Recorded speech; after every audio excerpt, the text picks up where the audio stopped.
connected to Yud Shvat. Just a kind of heads up that this sikha is involved, and it's fascinating, and it includes a number of halachic pluktas, argument, and different ways of understanding things. And if you want me to repeat something or I'm not saying it clearly, please don't hold back and tell me, and I will try my best to explain it again, or maybe somebody else can help. Okay. Seif Aleph. Chayk Mari Chami Admor Bal Hayilula de Shabazu.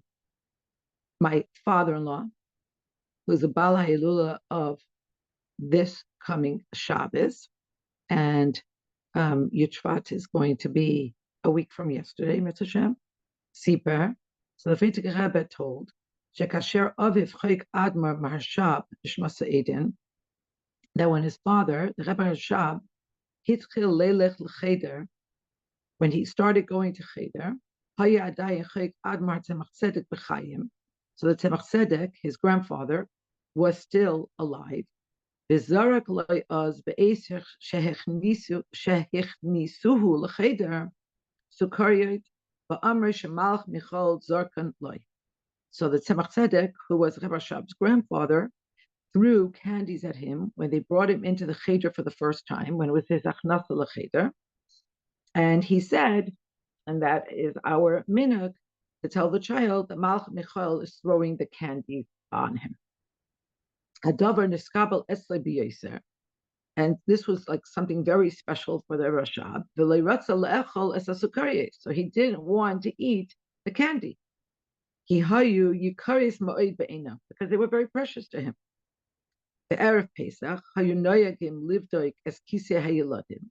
Erev Pesach, it was the minhag to check the pockets of all the children. Karat Tzemach Tzedek es Abba.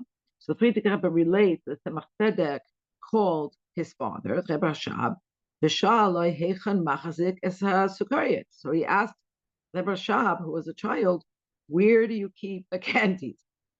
V'az huchach la'eichlan. And he instructed him that he has to eat the candies, he has to consume the candies then, meaning before Pesach. Misipur zeh, from this story, Kamay mikol sipur rabbeinu nasienu, ubifrat sipur she'ira behem ba'atzmam. So this is true for all stories about our, or told by our Nisiim, by our Rebbes, and especially a story that occurred with them. In other words, they are a principal party in the story that they related. Efshar lilmoid kama herad. So it's always, if we hear a story from one of the Rebbeim, it means that there are lessons for us to learn. And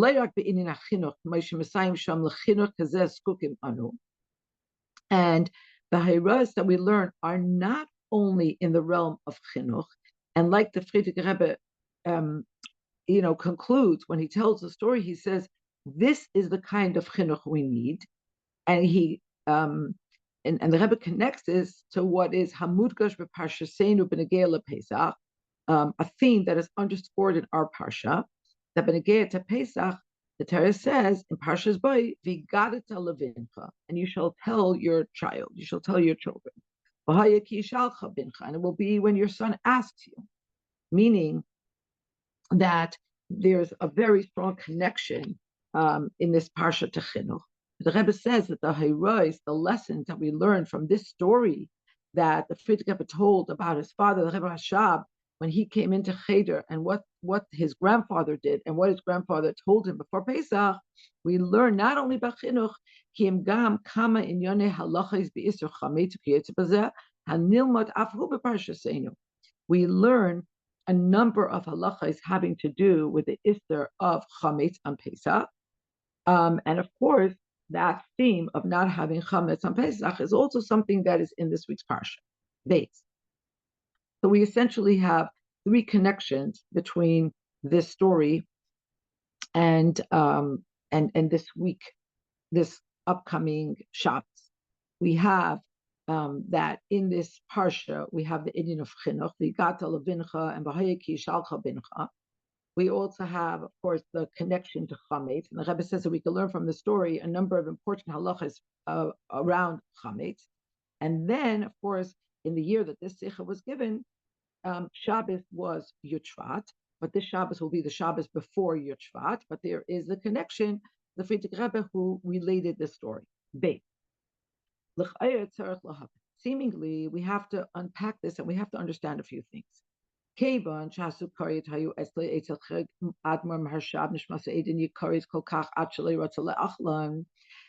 seems very clear that these candies were very precious to the Rebbe Rashab, so precious that he didn't want to eat them, and he was just a little child.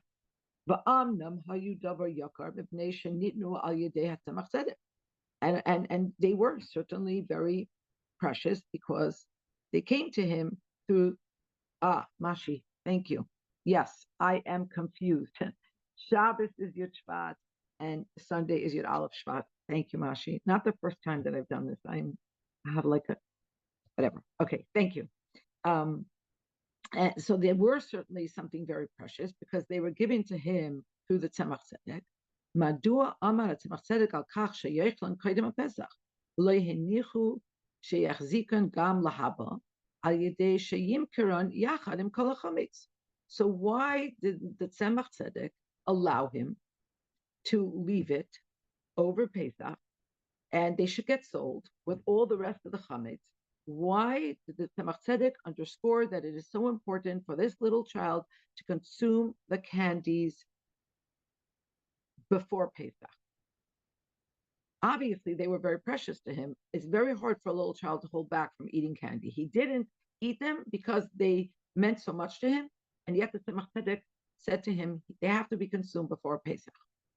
Ubefrat, Shematzinu Hanhaga Kazu Eitzel G'dayla Yisrael B'Shaychas L'Shirayim Shahayu Mekabel Mitzadik.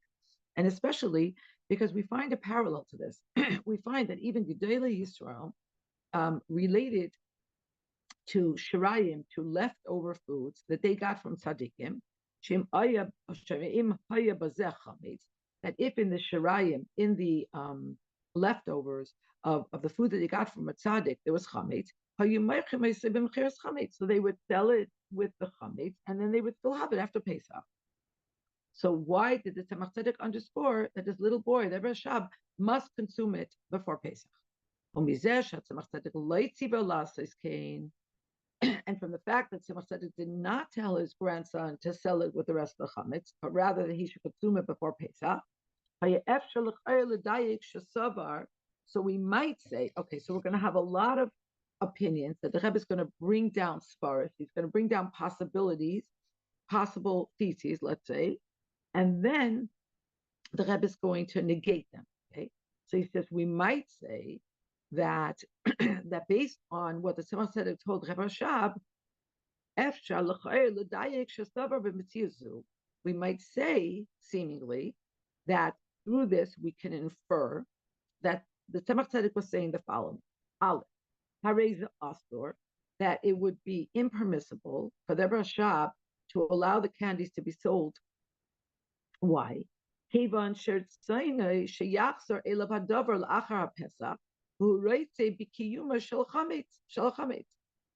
we might say that what we learn from this story is that it's impermissible for these candies to be sold. Why?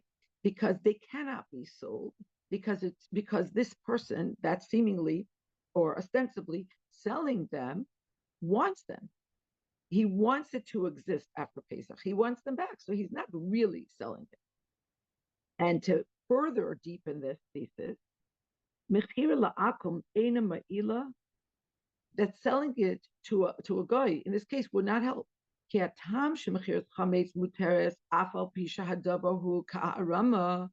reason why mechiras chametz is allowed, even though it's like, you could say it's really like a sleight of hand, it's a deception, it's a loophole. Let's first finish the sentence, then we'll go back to the bracket. The reason why it's allowed at all is because mida araisa, you could just declare it hefker, but the rabbanan were geyser that you have to sell. Aval benidun didan hamachira hi inu shala arama nikeres So usually it's kind of a deception, a sleight of hand, a loophole. But here it's so much more recognizable because this little boy is holding on to it in his mind and in his heart. So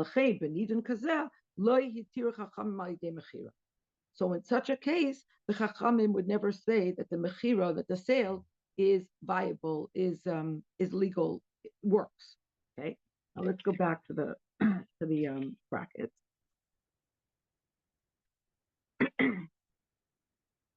Now it says that we might say that in this case, it's not going to help to sell it to a guy, even though the whole sale is arama. It's a kind of deception, again, a sleight of hand, a loophole. And it's in his mind that the chametz should be returned to him. But we're told, right? That you're allowed to sell lenachri hamakirei umiyoidoi. You're allowed to sell it to a non-Jew that you know, that's your acquaintance.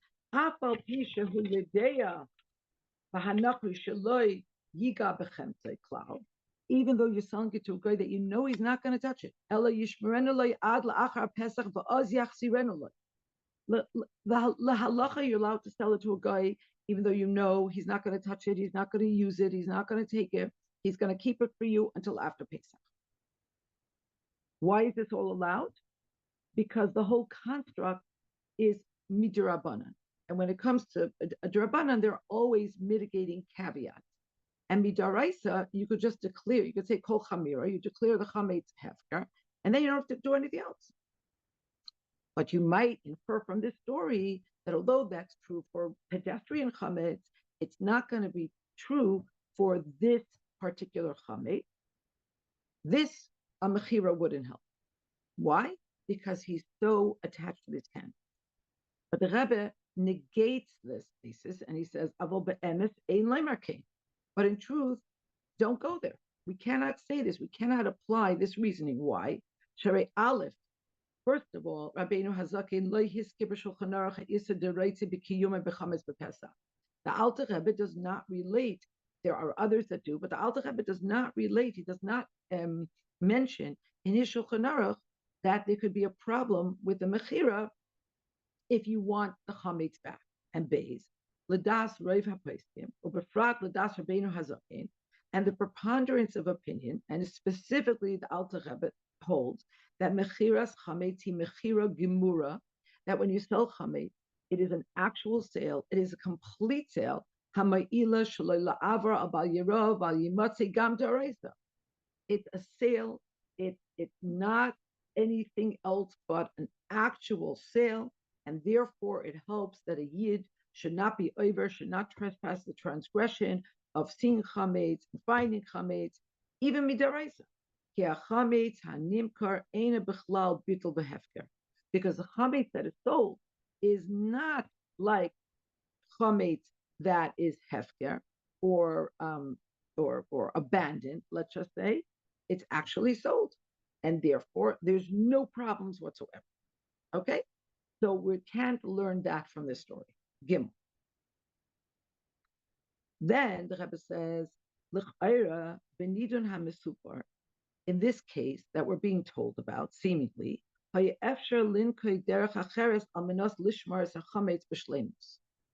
could have been consideration of going a different route in order to take care of this problem. And what would be a different route? What would be a different way to take care of this problem without having to resort to selling the chametz to a non-Jew? And that would be lahafkir es hachametz kodim zman isuri, to just make the chametz hefker, not to sell it, to make it hefker. Va'af al pi shabitul vehefker moyel b'chametz rak min hatayra shelo yavar b'val yirav al yimatzei. And although making chametz batal or hefker, meaning you give up ownership on it, is helpful for the chametz min hatayra, that when you do that, You don't transgress, you don't trespass on the prohibition of seeing chametz and finding chametz. And we learn this because it says in the Torah, it's your chametz should not be seen by you. Shelcha iataraya. You're not allowed to see your chametz. But you're allowed to see chametz that belongs to somebody else, and chametz is hefker. So that would be an elegant way to take care of this. Just declare it hefker. Say kol chamira over it. Aval chachamim gazru, but the chachamim were geizer. The chachamim agreed. Shebitul vehefker einay mastik. Yes, midaraisa, it's enough to be mevatel the chametz. It's enough to declare it hefker. But the chachamim were geizer, and they added a different layer, an additional layer, and they said it's not enough. Bitzarach levayer es chametz. You have to completely destroy the chametz, v'poyel mamash, practically speaking. But even though you have to do that, but there's also a solution that can be found for this. And what would be the solution? There is a way of making the chametz ownerless, making it hefker, not just declaring that in your heart, but so yes, you in your mind and in your heart, you could say the chametz is hefker, but it remains in your home, it remains in your reshus, it remains in your ownership. But as a chametz yotzianu mershusay. But when the person is mafkir the chametz, when they declare the chametz ownerless, it's not under their ownership. They actually should take the chametz out of their reshus, take it out of their ownership, and they should place it in the reshus harabim. They should place it in the public thoroughfare where nobody has ownership.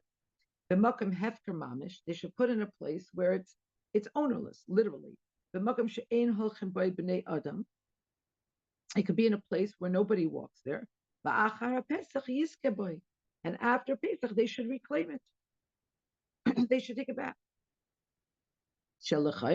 And seemingly,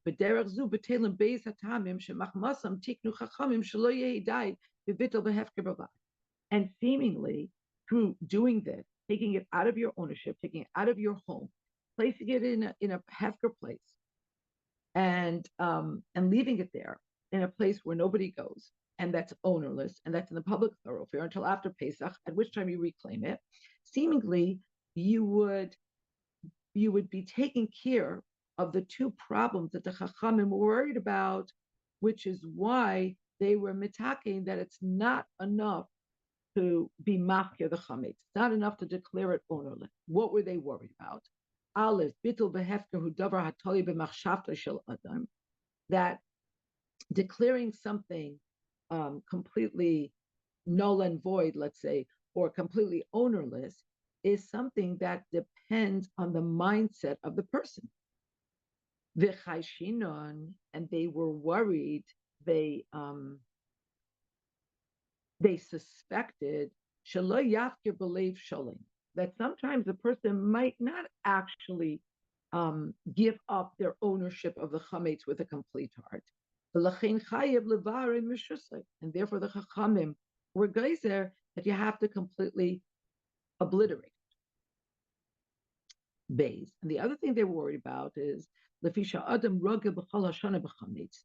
And this is something that we find in halacha over and over. We find it in almost every area of halacha, that the chachamim were very attentive to the fact that we are creatures of habit. And lefisha adam ragel b'chol hashana b'chametz, and because a person is used to eating chametz the whole year, umachmas regulosoi karefu l'shikha, and because we are in the habit of eating chametz all the time, so it's not a big leap to worry that we would forget sheyishkach es isurei, that will forget that it's impermissible, that that it's prohibited during these days. And if it's going to be in our house, it's going to be within our parameters, we might eat it. We might forget ourselves for a moment, and we might eat it. Umatzinu lahedya, and we find very clearly that in halacha we have permission to do this to begin with. To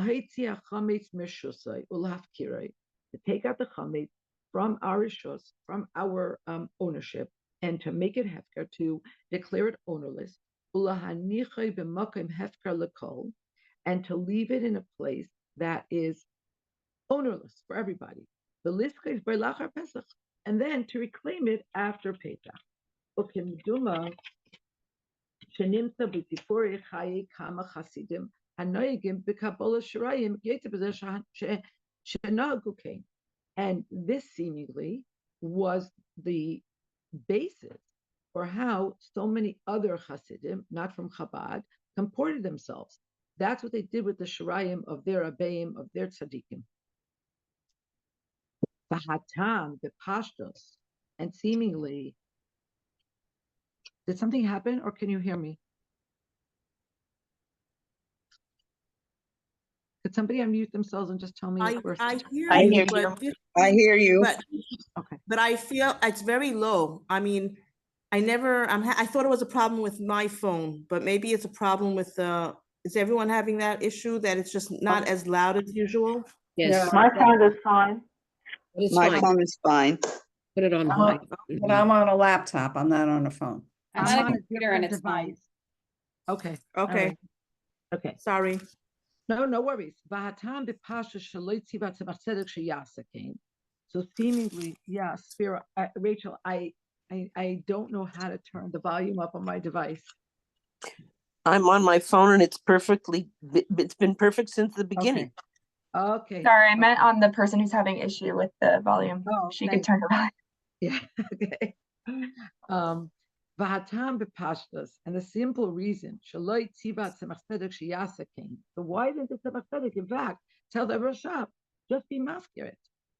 Afal pisha matinu shalakama deis mutar lahafkir koidim zmani suri, or befrad b'mokim hefker, b'deya liskes bazel achrei pesach. And especially, we find that there are opinions that say that before the time where you can't have chametz in your possession, you could be mafkir it, and then you could reclaim it after Pesach. Why did the Tzemach Tzedek tell his grandson to do that? Because there are other poskim that say that it's not efficacious. It doesn't help. And in fact, the Alter Rebbe paskins that it doesn't help.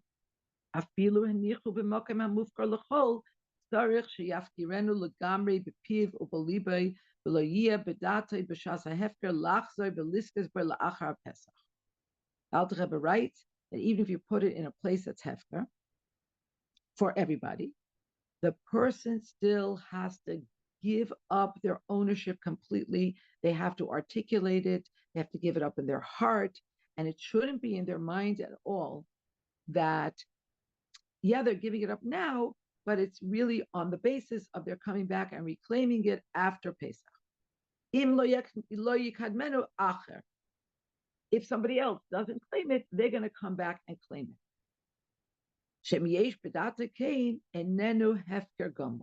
Because if that's what's going on in their mind, then it's not hefker. The Rebbe underscores this.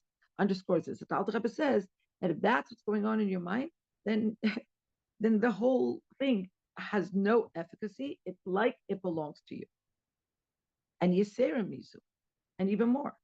Afilu chametz shenimsa mushlach b'makom hefker sheshlichu sham Yisrael koydem shah shishis be'erev Pesach.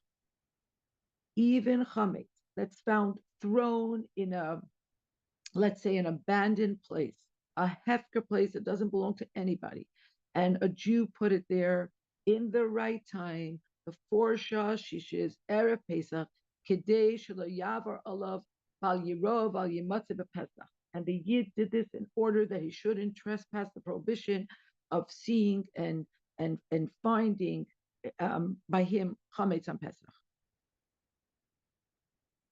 Shemuter Lasis Ken L'Chatchila. And you're allowed to do that L'Chatchila. Mikol Mokem La'achar Pesach, Asur L'Chol Adam Yisrael Lehenes Mimenu. And still, because there might be that he didn't give it up completely, so he went through the He went through the motions. He put it somewhere that's hefker, and he got it out of his rishus, and so on and so forth. But if he didn't really give it up, then another yid is not allowed to have hana from the chametz after Pesach. But the Rebbe says Aval Kasha in Siv Dalet, the Rebbe says Aval Kasha Lemer Shazewa Tam B'Didan. The Rebbe shlugs up, the Rebbe negates this thesis, and he says no. That's not the reason that the Tzemach Tzedek told his grandson to eat the candy before Pesach. Rashis, first of all, Hariyanidun Kanhu Sukariyas. First of all, we're talking about candies.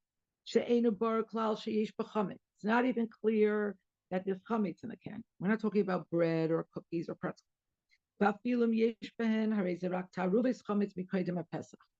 even if there is chametz in the candy, it would be like an admixture, and it was something from before Pesach. Shebetela ozberayv, oy b'shishim. And so this little bit, this minute amount of chametz becomes batal in the majority, or it becomes batal it's 1/60th, less than 1/60th. The aim and you say kol chamira. The aim b'zeh mishum bal yira bal yimatzeh midaraisa al kapanim. And therefore, there's no transgression of seeing it and owning it during Pesach. Certainly, midaraisa, there's no problem. And on top of that, hatam shehefker kazeh in a mayil hareim pnei shekol echad yaseh kidei sheyochel lehenos mechametz la'achar Pesach. What's the reason that the Chachamim said, nope, we're not going to accept this kind of paradigm where you make it hefker, but somewhere in the crevice of your mind, you're going to come back afterwards, you're going to reclaim it. Why did the Chachamim say this is not good? Because they were worried that everybody would then be having hana, they would be making use of, and they would be enjoying chametz that really wasn't abandoned in the mind after Pesach. But in this case, but here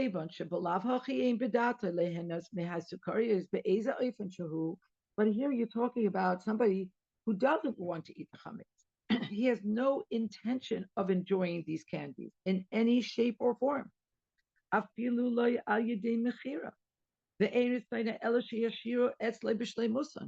not going to eat them. He's not going to give them to his animal, and he's not going to sell these candies. The only thing he wants is that they should remain in his possession. Bishlei musan, completely. And on top of that, it's only a suffix derabanan if it has to be sold l'chatchila, like said above. It's a big suffix if this admixture of chametz even needs to be eradicated before Pesach.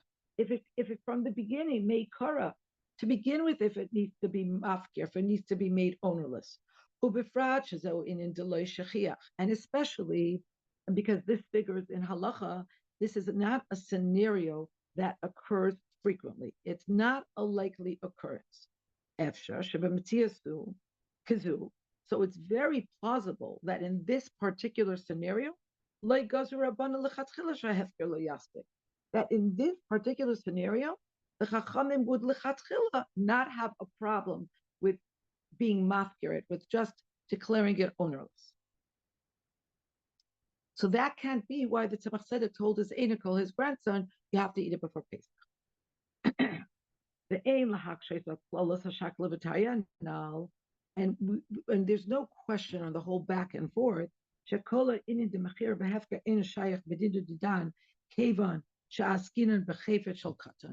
And you might say, why are we even entering in this whole discussion, in this whole shakla v'taya, in this whole back and forth, weighing this halacha consideration against this halacha consideration, and going into this whole thing in such detail?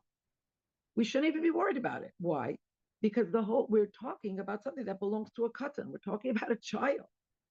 See, and what's with a child halachically? Sheyachal rak liknois b'das acheres. A child could acquire something, but even the acquisition depends on the person that's giving it to them. Aval einoi yachol lahaknos. But a minor cannot sell something, oy lahafkir, and they cannot call something ownerless. They can't declare it ownerless. In other words, they could bring something into their possession, but really the weight of that is because somebody else is giving it to them, presumably an adult. But they cannot sell it out of their possession or declare it ownerless. Because if you're talking about a minor that is financially dependent on his father, hadinhu, the halacha is that anything that he finds or anything that he is given as a present, they belong to his father. So the whole chiyuv of the chametz, selling it or making it hefker, devolves upon the father, not about the child. For this reason, move on, it's understood. So the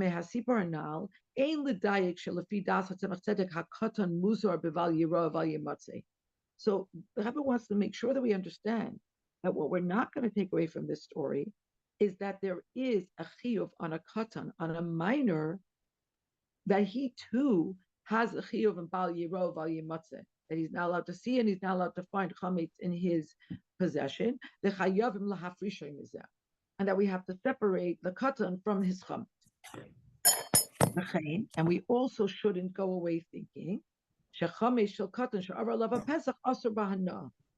if a katan did have chametz over Pesach, that chametz is asur b'hana. You're not allowed to have any type of benefit from it. Because on top of the fact that in this case we don't even know that there is chametz for sure, but whatever it is, it belongs to his father.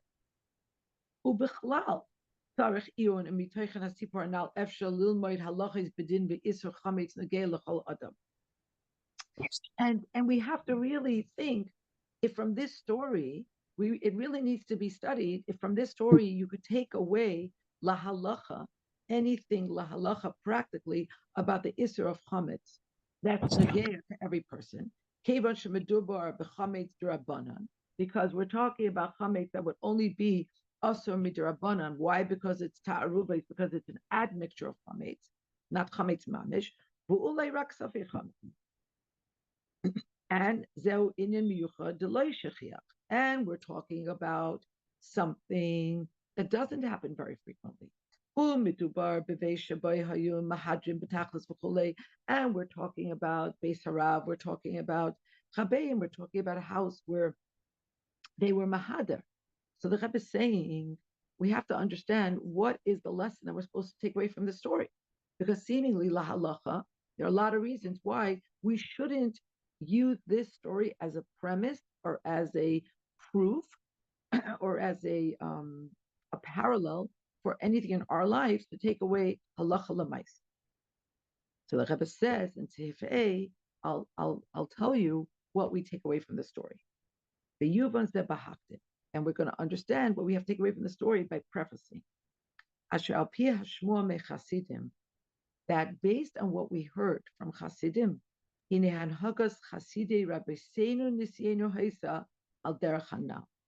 heard from Chasidim that our Rabbeim comported themselves in a very particular way, in conformity with this story about the Tzemach Tzedek and what he instructed his Einokol, his grandson, the Rashab.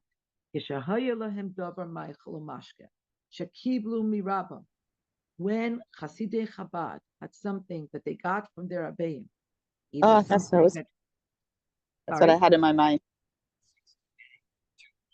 Either something to eat or something to drink that they got from their Rebbeim, and because it was chametz, they couldn't leave it in their reshus over Pesach. Loi machru imachamim. They did not sell it with their chametz. Ella achlu eishastu koidem haPesach. They ate it or they drank it before Pesach.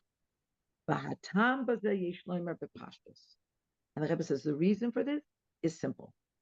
Zehu hefach kavod rabbi lakachas es hashirayim shaloi yetze bezeh ubefrat shehu nasnam loi vilasitam oy lemachram le'ena Yehudi. It is the opposite of kavod for your Rebbe to take leftovers from him, and specifically those that he gave you, and to give them or to sell them to a Yehudi, to a Gentile. Via Sarah Mizu, and even more. And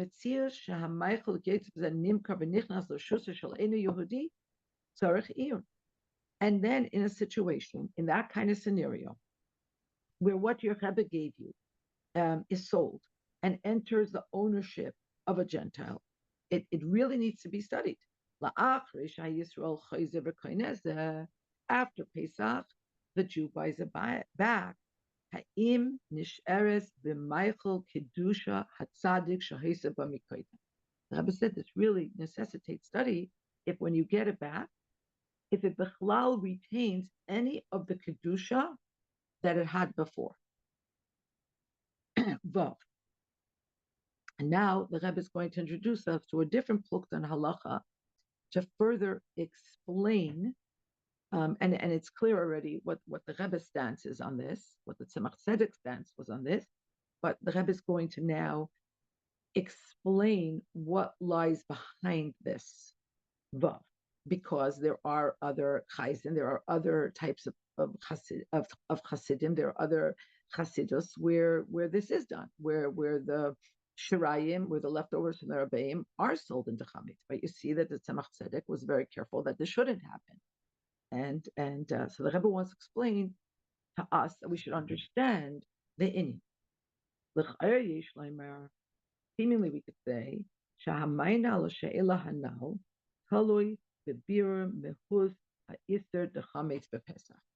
Rebbe says that seemingly we could say that the answer to understanding the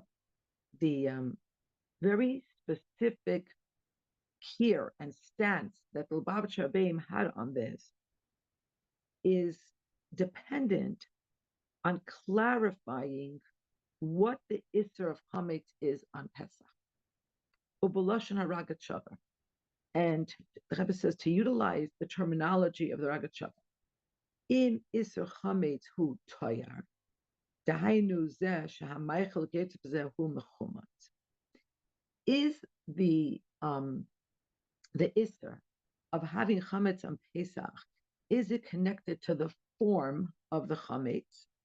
Oy sha'isser chal ala etzem. Or is the prohibition connected to the essence of the food? In other words, is it something that's an overlay, or is it something essential? Umivar, he explains that this our quest to find exactly, to understand deeply the prohibition is dependent. Shadavar talui b'machlekes Rabbi Yehuda Rab Shimon. This depends on and is connected to and dependent on something that is a plukta between, is an argument between Rabbi Yehuda and Rabbi Shimon. In Psachim, im chametz la'achar Pesach asur b'hana, and what is the argument about? The argument is about a chametz that was not sold properly. Are you allowed to have enough from it? Is a Jew allowed to utilize chametz that was not sold properly, that was in the possession of a Jew over Pesach? Is it asur b'hana? Are you allowed to have any benefit from it? Can you give it to your dog? Can you sell it? Can you give it as a present to your next door neighbor, non-Jew? And the Ragat Shava explains, the man dispirale asur. So according to the one who says it's asur b'hana, spirale da isur chal ala etzem. So he says that it's asur because he believes that the isur of a Jew owning chametz is on the essence of the food. It's essential. Uman dispirale mutar. But according to the one who says it's mutar to have hana from chametz that wasn't sold but was owned by a Jew over Pesach, he says it's mutar. Spirale, because he believes rak toyer, that the isser is only on the form. It's only on something that is external or an overlay. And after Pesach, in this case, the fact that this is called chametz, which is an overlay, it's over. That toya, that form, that designation, that category is over. And therefore, it's mutar bahana. The Inyan zeh, and this very plukta kasher gam lemachlekes Rabbi Yehuda v'Chachamim. And this is also connected to machlekes between Rabbi Yehuda and the Chacham. Rabbi Yehuda Omer ein biur chametz ela sreifa. Rabbi Yehuda opined that the only way to get rid of chametz before Pesach, if you're not going to sell it, is to burn it. The Chachamim Omer, and the Chachamim say, af nifazer v'zoyer leruach oimate layam. The Chachamim opine, no, that it's fine. You can completely rid yourself of the chametz if you crumble it up and you throw it to the wind, or you throw it into the ocean,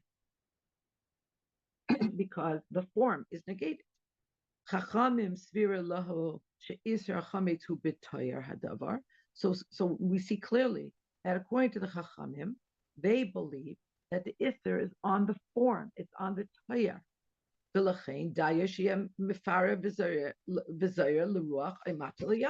therefore, it's enough if you crumble it and you throw it to the wind, or you throw it you cast it into an ocean.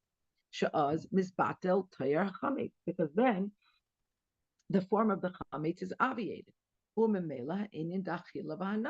And therefore, there's no way that you can eat it, that you could have any any benefit from it.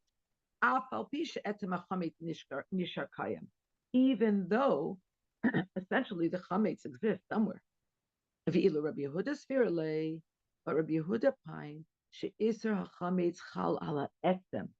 that the prohibition is on the essence, and therefore you have to burn it until it doesn't exist. Its essence has to be completely obviated, negated. Not just the form. You not only have to obviate the possibility for eating it or benefiting from it, you not only have to take care of the external forms, whether they're conceptual forms or whether they're physical forms, but you have to negate the very essence.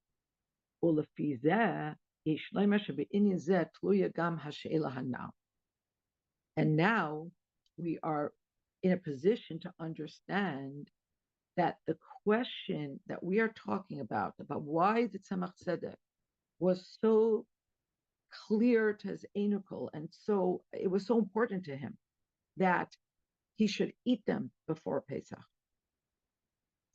And he didn't tell him he should sell it.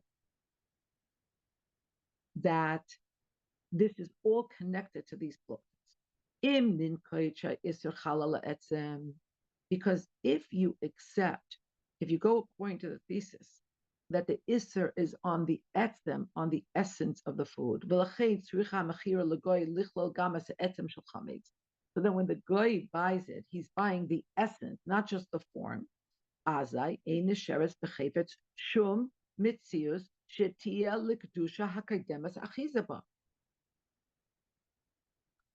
So then there doesn't remain in what you sell anything that the holiness can remain attached to. I want to make sure everybody gets this. This is what it all turns on. But if you go according to the opinion that when you sell the chametz, you're only selling a more external overlay, the form, what you're selling is adjacent to the essence. Then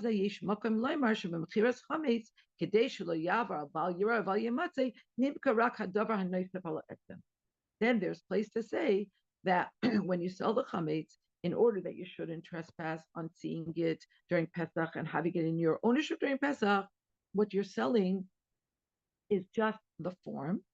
Hakasher b'toyar, you're selling something that is connected to the form. Umemela, nisheres b'zeh hakdusha hakodemes, habailus ala etzem shel hanoisen shenagaz be'etzem hadavar. So then there would remain the kedusha, because the kedusha would remain because the person who sells it still retains their ownership on the essence, and the essence is connected to who gave it to them. And so it's still gonna have kedusha. And based on this, and so if you're going to say that that's the only problem, and since the halacha is according to Rabbi Shimon, shechametz la'achar pesach mutar bahana, va'isr ena ela mishum knas. But if you're going to go according to Rabbi Shimon, that the halacha is that the chametz after Pesach is mutar bahana. Why? Because the isser, it's essentially permitted, and the isser on it is only a punishment. It's a knas.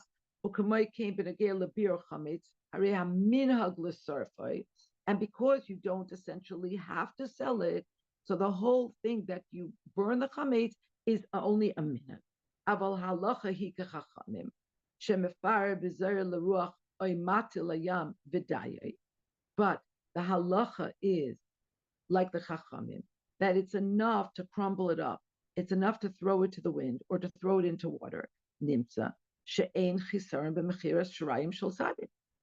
So then we find, in accordance with this, that there would be no problem. There would be no deficit in selling the shrayim, the leftovers of a tzaddik or anything like that. Le'ein Yehudi ki gam achar kach yichela kedushas hatzadik li'shar b'zeh.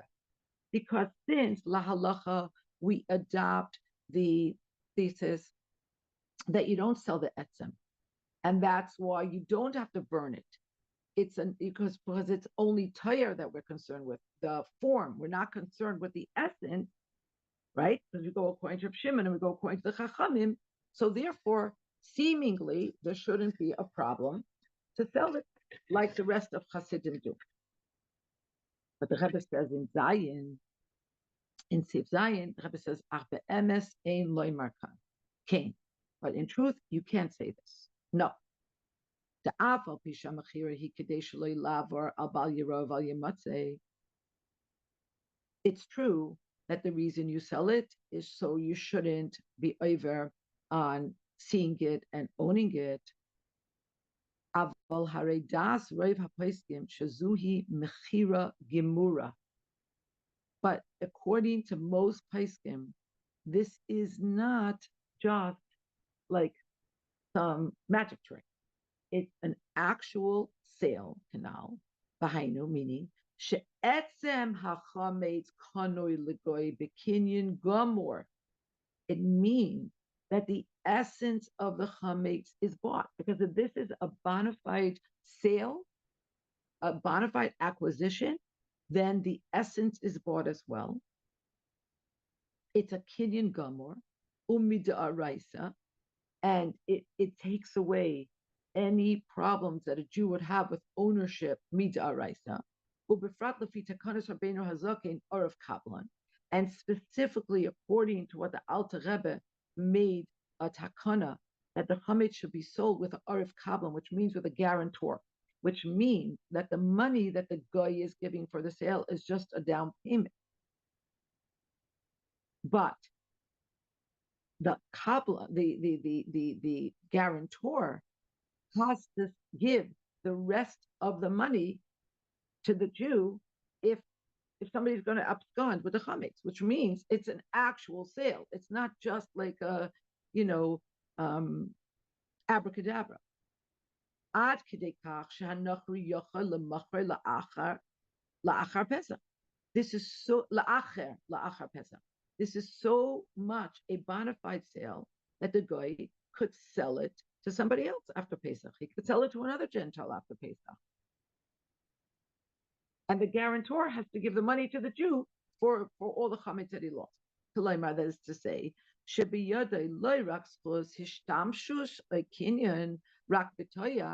this means that the Gentile to whom the chametz was sold doesn't just have he doesn't just have ownership on using the chametz. He hasn't just acquired the form shel chametz ki im etzem hadavar shayach lei, but it essentially belongs to him. And now we understand hatam shechasidim loy ratu limkar davar machal shekiblu meharebi le'enu Yehudi. Now we understand why Hasidic Chabad were so vociferous about not selling food or something that mashke that they got from the Rebbe to an Yehudi. He ein zerak inishal hefach kavod rabbi. These are very strong words because this is nothing but the opposite of kavod to the Rebbe. Sheshirayim and Yetzi possession is gablu miyad tzaddik yimsru l'rshusay shel eina Yehudi. That's something that they get from their Rebbe, leftovers, or something like that, that they got from the hand of a tzaddik, should be given. The ownership of this should be given to a non-Jew. Shemekabel chayis mishleshet klipas atmeis, and the non-Jew derives his vivifying force from the three types of klipa that are completely impure, that cannot be elevated.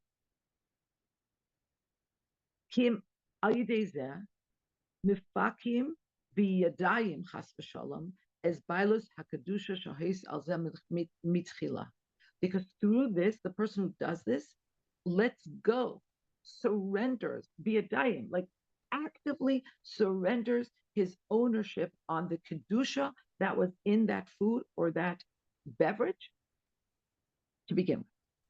I'm sorry, I think that, I'm not sure, but when you said he ein zerak, it's not just that it's a hefech of kavod rabba. It's not just the kavod, that it's a kavod rabba, but that he's mafkirim biyadim.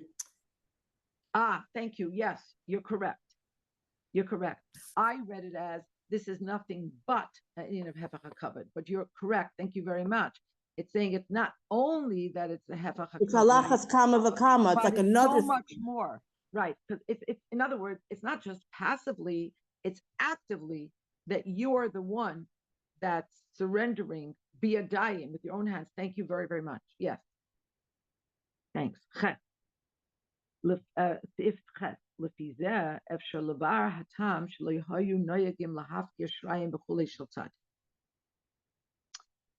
now is the last halachic discussion that the Rebbe introduces here. He says, and now we can explain further, more deeply explain the reason why this was the minhag, not to be mafkir shrayim of a tzaddik to a Yehudi, not to give up ownership to a non-Jew. Begeder hefker, because when it comes to the rubric of hefker, something that is ownerless, kasav haragat shava, the Ragat Shava wrote, sheyesh lachkor, it has to be studied, it has to be thoroughly analyzed. In pu'ulas hahefker hi siluk balabayis as atzmai min hachefet shemafker, ume'ata ein l'shum adam bailas alav. So we have to understand, when we say that something is made ownerless, does this simply mean that the previous owner removes his ownership? And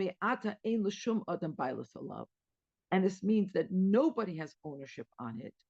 Or does hefker mean that through this person removing their ownership on it, mikablim hakol schos v'kinyan b'davar hamufkar, that it now becomes the ownership of everybody? In other words, does hefker mean it belongs to no one, or does hefker mean it belongs to everyone?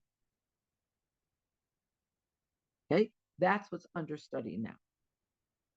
And by the way, totally in many other areas of life, this explains that these two are very, very related. When something belongs to everyone, it belongs to no one. But still, there's a difference in halacha that the Rebbe is going to hone in on. Ragachover explains that the Amoraim were divided about this. They argued about this. And here is the scenario. What happens if somebody fills up a pitcher or a bucket of water from a well that is ownerless? It's hefker. And he does this b'yom tiv. He does it on Yom Tiv. And he does it l'tzarech chaveron. And he is filling up this water from the ownerless well for his friend, not for himself. L'das Reb Nachman cheshbon hatchumhu kiragle mishin ismalei loy. According to Reb Nachman, you have to reckon Tchum Shabbos, the limit for how far you can walk on Shabbos, etc. You have to reckon it from where the person for whom this water is being filled from the well, from where they live. Dahainu, sheyesh lachshav es alpayim ha'ama shel makom shebeisa min ha'makom sheboi nimtza zeh shelitzorchei nismalu hamayim. You count the 2,000 amas of the Tchum Shabbos from the house of the person for whom the water is being filled up. Ve'ilu Rav Sheshes, but according to Rav Sheshes, hacheshbon hu kiragle hamemale. You count the Tchum Shabbos from the home of the person that is actually filling up the water from this ownerless well. Ve'isa b'gemara, the mai kamaf the gay. So the Gemara explains what's the difference, what is their difference, and what does their argument turn. Mar savar bira de hefker hu umar savar bira de shutfehu. One believes that it is ownerless, and one meaning that hefker means that nobody owns it, and one believes that bira de shutfehu, that hefker means that everybody owns it. There's joint ownership. Ragachover explains,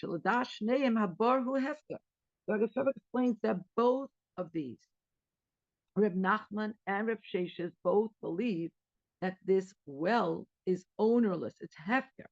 Ela Reb Nachman savar shegeder hefker hu shalachol yesh beislos v'chelek. But Reb Nachman believes that everybody has ownership in this ownerless well, including the one for whom this bucket or this pitcher is being filled up. So it's a shutfastika ownership. Because it's hefker, everybody has a share in it. Rav Sheshes savar, and Rav Sheshes believes shegedra hefker hu she'ein alav bailos shum adam. And Rav Sheshes believes that when you say something is hefker, nobody has ownership on it. And when nobody has ownership on it,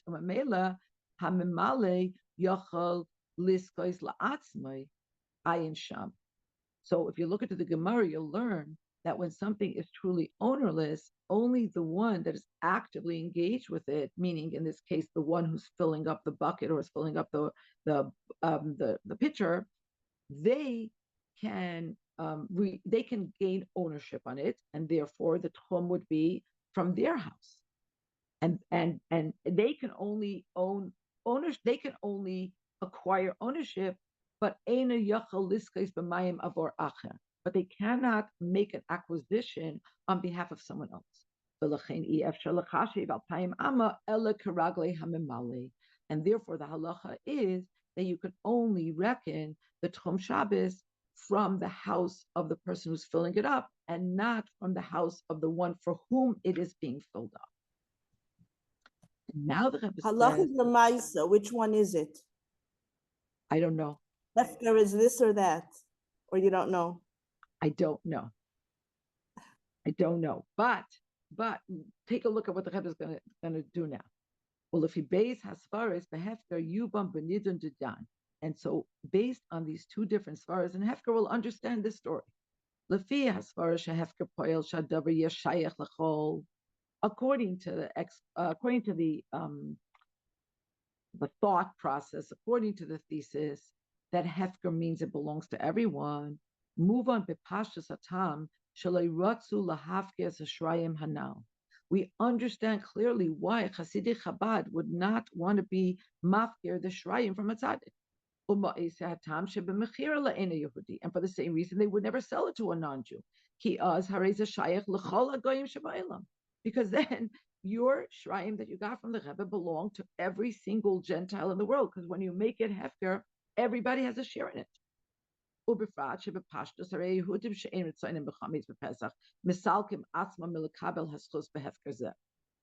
And especially because b'pashtos, the Jews don't want chametz in their ownership on Pesach, so they are removing themselves from any ownership in this hefker. V'zeu hefach kavod rabbi kanal.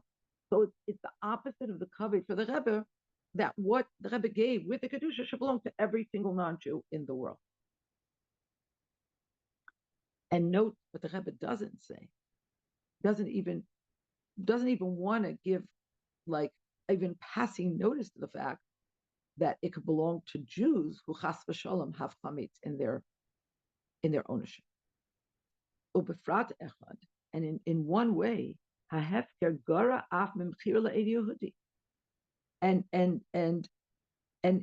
there's a way in which making it hefker is even worse than selling it to a Gentile. Because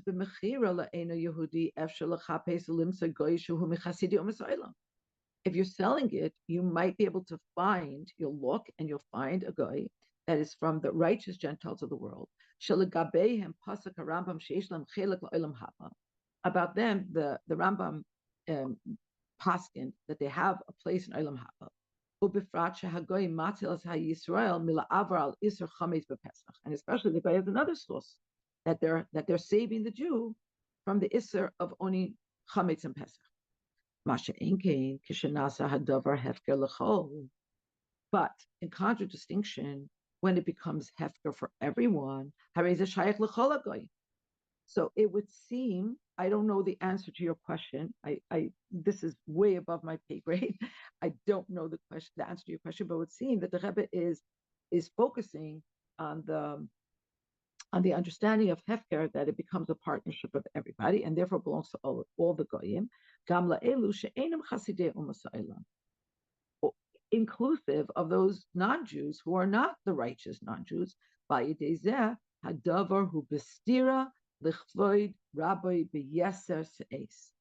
And therefore, this literally is a contradiction. It undermines the kavod that a chassid should have with tremendous strength. It undermines.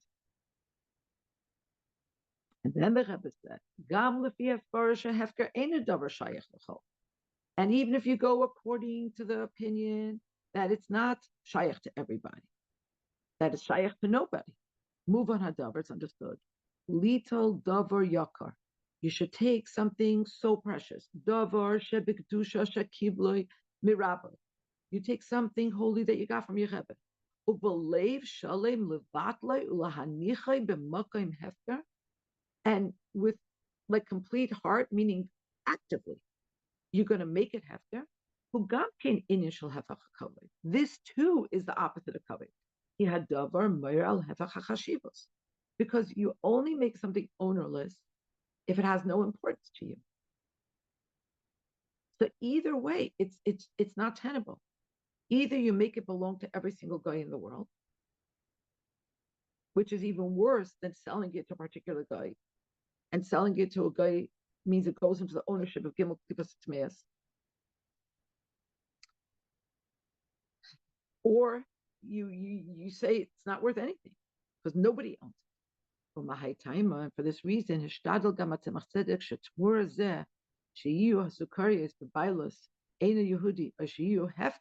and that's why the Tzemach Tzedek Hishtadel, he put in effort that instead of the candies going into the ownership of a non-Jew or becoming ownerless, Yeichlam nichteichik admar meharshab the Yasu ledam ubasar kipsare. That is Enikol, his grandson, the Rebbe Hashab, should eat the candies and they should become his blood, and his flesh. Yud Aleph. I want to just be transparent here, and I want to tell you that I was dissuaded by more than one person from attempting to teach this sikha, and I hope I didn't make a mistake by taking it on. But my motivation was really for this seif, Yud Aleph. Mikol hanal oile v'hafla yisera ha'ira b'goydel ha'ishtadlos ba'ofen ha'chinu. From everything that we said above, the wonder of the ha'ira here is magnified tremendously in all the effort that went into this modality of chinuch. Kevan shesukarius elu hayu yikaris kol kach be'enei harebi marshab nishmas eden. Ad shebepnei zeh hechzikan b'shleimusan b'rshusai. These candies were so precious in the eyes of the Rebbe Rashab as a little boy. So much so that he resisted the urge to eat them, and they remained complete in his ownership. And he gave up eating them that they should become part of his flesh because they were so precious to him. And we now are convinced, because the Rebbe taught us, that there was no isser, absolutely no isser lahalacha to make them hefker or to sell them.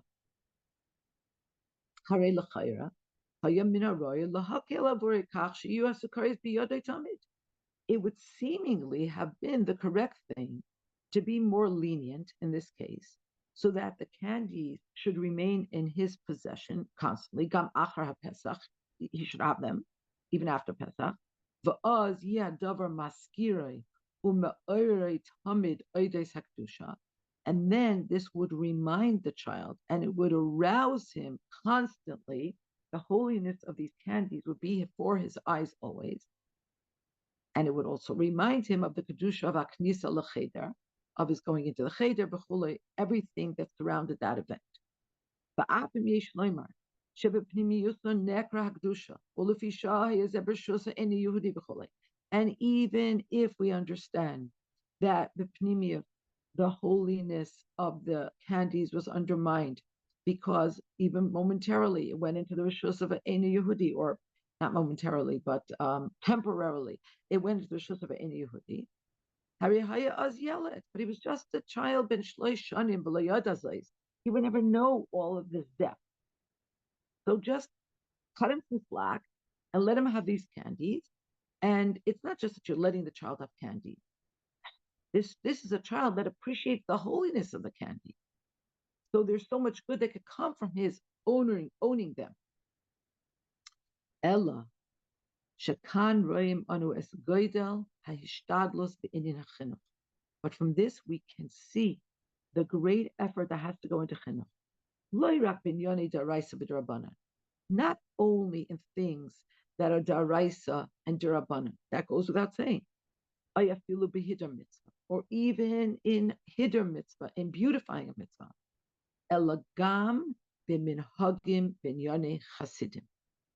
But also how much we have to underscore in the chinuch of our children a minhag and an inyan that was tired, that was dear to chasidim and to the rabbeim. Sheyeh kol davar v'davar la'amitasai. Yes, you're talking about a child. You might even talk about a 3-year-old child. But it has to be true, and it has to be consistent, and it has to be congruent with what the Hasidim and the Rebbeim wanted. The Rebbe says, and this is how we must comport ourselves, not only when it's easy. But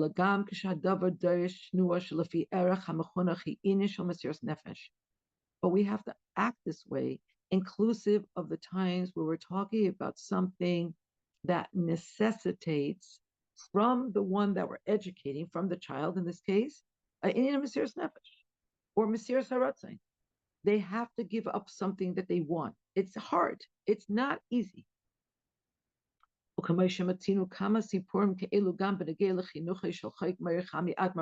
Rebbe says that there are many stories that Friedrich Rebbe recorded about his own chinuch where we see this.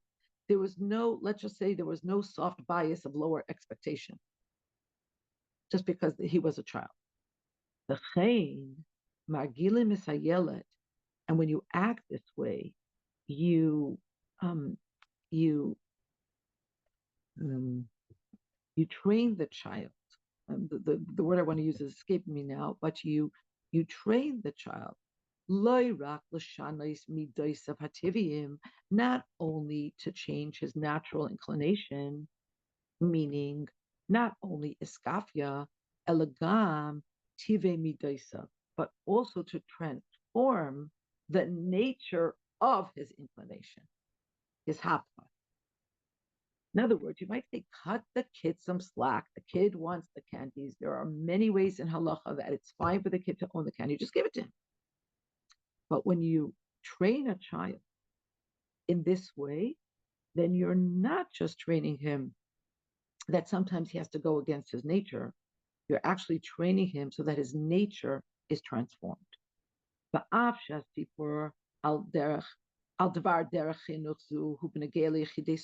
Now you might be thinking, come on, let's be real. This was about the Rebbe Shab. This was a Tzemach Tzedek with Rebbe Shab.